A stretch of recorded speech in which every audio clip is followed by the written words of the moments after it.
माननीय पंतप्रधान नरेंद्रजी मोदी साहेब काल दिंडोरी लोकसभा मतदारसंघाच्या प्रचारासाठी इथे उपस्थित होते. खरं पाहायला गेलं तर आमचा दिंडोरी मतदारसंघ आणि त्यात खास करून मी निफाडचा, आमच्या निफाड तालुक्यामध्ये लासलगाव मार्केट आणि पिंपळगाव मार्केट या दोन आशिया खंडातल्या मोठ्या कांद्याच्या बाजारपेठ आहे. आमच्याकडे कांद्याचा शेतकरी वर्ग जास्त आहे आणि त्यामुळे त्यांनी कांद्यावर बोलावं, शेतकऱ्यांच्या प्रश्नावर बोलावं अशी माफक अपेक्षा ठेवत मी तिथे उपस्थित होतो. परंतु माननीय पंतप्रधानांच्या भाषणामध्ये जवळपास 15 ते 20 मिनिटं केवळ धार्मिक मुद्द्यांवर ते बोलत राहिले आणि शेवटी मला न राहवल्याने मी त्यांना भर सभेत उठून त्यांना विचारलं की मोदीजी, आपण कांद्यावर बोला, आमच्या प्रश्नांवर तुम्ही बोला. आणि त्यामध्ये सभेत गोंधळ उडाला. असाही प्रचार आता सगळीकडे होतोय की कोणत्या पक्षाचा कार्यकर्ता आहे. मी 2017ला सायकेला गटातनं जिल्हा परिषद निवडणूक महाराष्ट्र नवनिर्माण सेनेकडनं लढली आहे.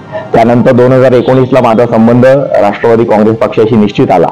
दिलीप काका बनकर यांच्यासाठी मी काम केलं, यावेळी सोशल मीडियाचं त्यांचं कामही सांभाळलं.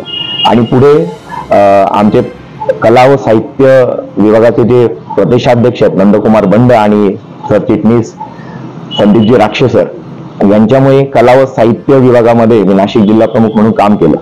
पण दुर्दैव असं की याच वेळी कोरोना आला आणि कोरोनामुळे सगळं जग थांबलं. त्यामुळे आमचा विभागही बंद पडला आणि पुढच्या काळात सरकार आलं, परंतु त्यावेळी फारसा ऍक्टिव्ह हा विभाग झाला नाही.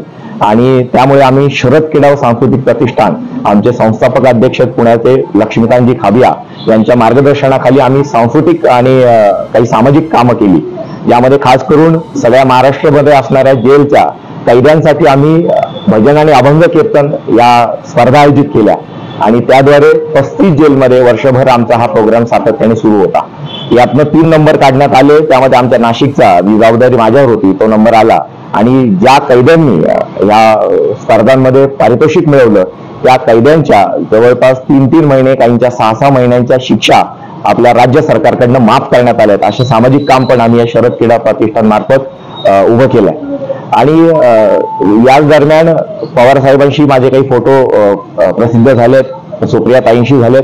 कारण 2019च्या निवडणुकांमध्ये मी MPSC आणि पोलीस भरतीचे क्लासेस घेतो ऊर्जा अकॅडमी या नावाने. आणि त्यामुळे युवकांसाठी जी महापोर्टल सुरू केलं गेलं होतं त्याच्यामध्ये मोठा भ्रष्टाचार झाला होता आणि तो भ्रष्टाचार थांबवण्यासाठी महापोर्टल बंद करणं गरजेचं आहे.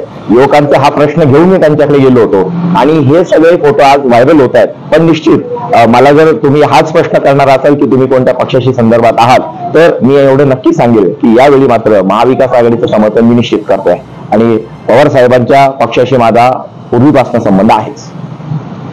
तुम्ही काहीतरी स्टंटबाजी केली असं? स्टंटबाजी जर करायची असती तर तिला अनेक पर्याय असतात, परंतु मोदींच्या सभेमध्ये स्टंटबाजी मला नाही वाटत की भारतात एवढ्या त्यांच्या सभा झाल्या असतील या निवडणुकीमध्ये, पण कुठेही असं घडलं नाही.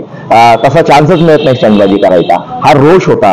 हा मी कोणत्या पक्षाचा याच्यापेक्षा मी शेतकरी आहे हे माझ्यासाठी महत्वाचं होतं. आणि मी तिथे पक्षाच्या नावाने घोषणा दिल्याच नाही. मी ना पवार साहेबांच्या नावाने घोषणा दिल्या, ना काँग्रेसच्या पक्षाच्या नावाने, ना उद्धव ठाकरे साहेबांच्या नावाने घोषणा दिल्या. मी घोषणा दिली ती फक्त मोदीजी कांद्यावर बोला, हा मी एक शेतकरी म्हणून घोषणा दिली आणि शेवटपर्यंत शेतकरी म्हणूनच त्या सभेमध्ये घोषणा देत राहिलो. त्यामुळे स्टंटबाजीचा प्रश्न इथे येत नाही. आणि माझ्यावर भारतीताई पवारांनी जो आरोप केलाय, मला असं वाटतं की स्टंटबाजी करायची आहे तर ही राजकीय नेत्यांनी करायला हवी.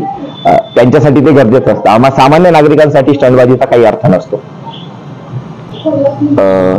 या माध्यमातून मी भारतीताईंना सांगू शकतो की काही एखादा स्टंट तुम्ही द्या, जेणेकरून पंतप्रधानांना हे समजेल की हे कांद्याची निर्यात बंदी किंवा कांद्याचे दर याबाबत शेतकऱ्यांमध्ये किती जागरूकता झाली आहे, शेतकरी किती हवालदिल झाला आणि त्यांना याचा फायदा होईल. हा स्टंट जर तुम्ही येत्या 2-3 दिवसात देऊ शकलात तर कदाचित तुम्हाला फायदा होऊ शकेल आणि ही निवडणूक तुम्ही जिंकू शकाल.